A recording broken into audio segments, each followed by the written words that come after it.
Well, good morning, Interbet fans, and welcome to the preview for Vaal. We're on the main track, Tuesday, the 18th of May. Penchrometer 22, 2.5 false rail at the 600-meter mark, which means that everyone will have a chance. And we have an 8-race program and some very interesting racing.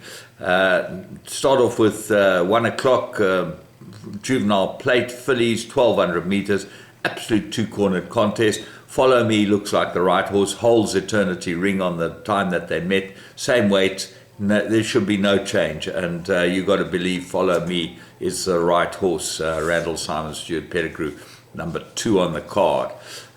What else is there? Well, Maboneng, have a close look at this. This is very well bred by what I went out of a Cape Cross mare. I like the neck, and I think that this might be able to run. Just watch for any follow through in the betting. Race 2, Juvenile Plate, 1,200 meters, two-cornered contest again. Roll with the Punches and Pyromaniac, 1 and 3. A Pyromaniac back first time.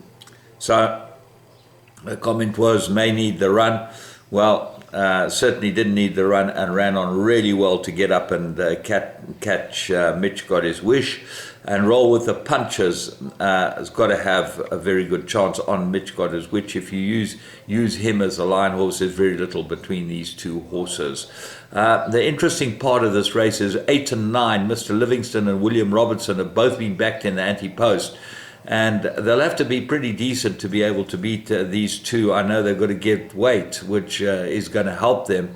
But I think that Roll with the Punches and Pyromaniac are both pretty useful. So it will be interesting to see if the follow through, wait till the time of the race, and only take your bipod as close to the first race as possible, because it does start with the first race. It might be worth putting in all 4 horses. Race 3, Maiden Plate, 2,400 meters, an absolute two-cornered contest. Royal Mazarin's my top choice, drawn 1, Warren Kennedy. I like the jockey booking, and I think that's a big up, and I think this distance really suits us horse. He stays all day. White Fang's obviously the danger. He is 4 to 10, and he would be very hard to beat. You can't find anything else in the race, so I'm going to put the 2 in. Race 4, Divided Fillies and Mares, 2,000 meters. Well, this race looks to me to be Fellflower number 1 or the field. With a 4-kilogram claim, Fellflower's got to have a very big chance. Got a good draw. Gabriel Peterson will be able to put her in a decent position. She's won 3 from 3 over this distance, and her last one was extremely good. And she didn't get that big a penalty, although she got a penalty. She got smacked 8.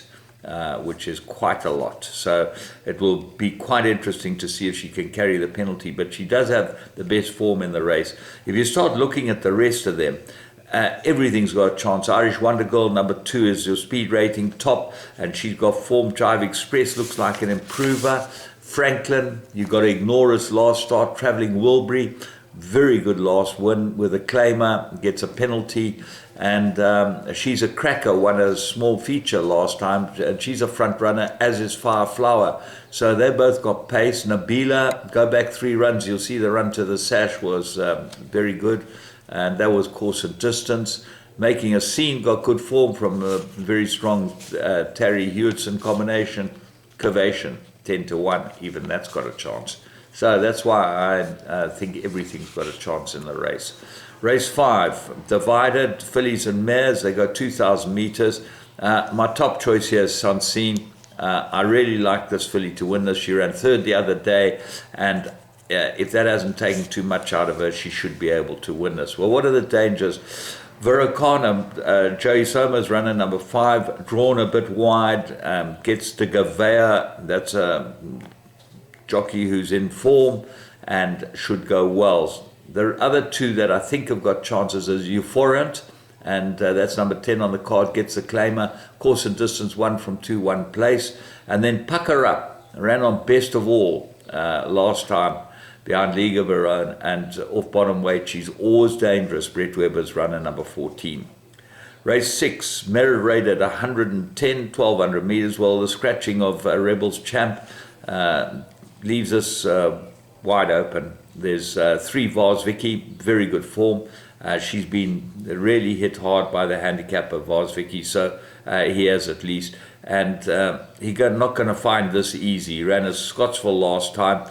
He now comes back to Vaal. He's got top form, but also the best form course and distance is Prince of Cahal, but he's got to give weight all around, but gets a 4-kilogram claim of Gabriel Peterson. That's big.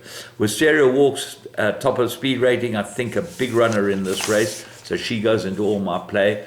Down to 0, you've got to ignore his last run. He's much better over the 1200, so he goes in. And Visway and Battle Force, the 2 3-year-olds at the bottom of the weights.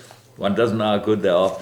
Battle Force 2 from 2 course and distance. Kabela Matsuyama gets a chance on him.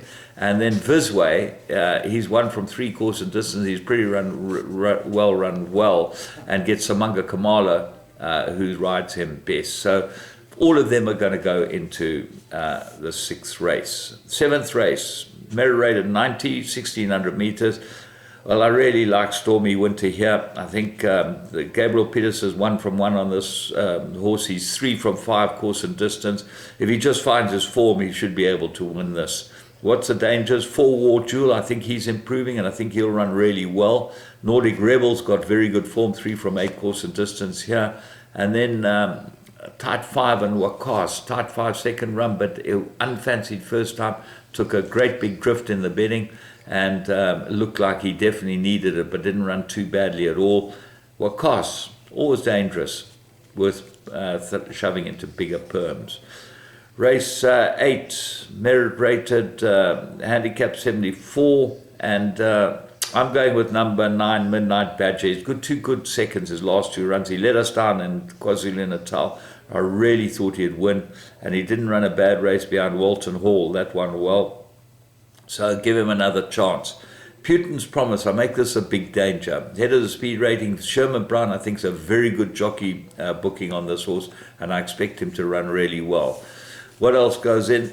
7, Duke of Sussex. He just won a maiden, but he could be very progressive and looks maybe like he's quite useful. We liked him a lot, and he won pretty easily at very, very reasonable odds when one considered he looked like an absolute blinder. The other 2, 13, Dark Vision, really likes this course and expect him to go really well. Will he get the distance? Will he get Lyle Hewitson now? And that's a big, big plus. But he does flash up late, Dark Vision. He could go very well off 54 kilos. Will-O-the-Wisp gets the blinkers for the first time. Have a close look at this one off bottom weight with Matsuyama. And then Tartan Dancer, the other St. John Grey runner. So all in all, it's a pretty interesting card, and there's certainly big opportunities with a couple of them. And I think that we're going to get some decent payouts in the exotics, so they're worth having a good look at. Remember, Interbet, you get the full payout, and you can go and play the live games. We've got a couple of hours before racing. Get in and play some live games. You've got some fun. I really enjoyed Crap Dice. I said the other day I played a bit of craps.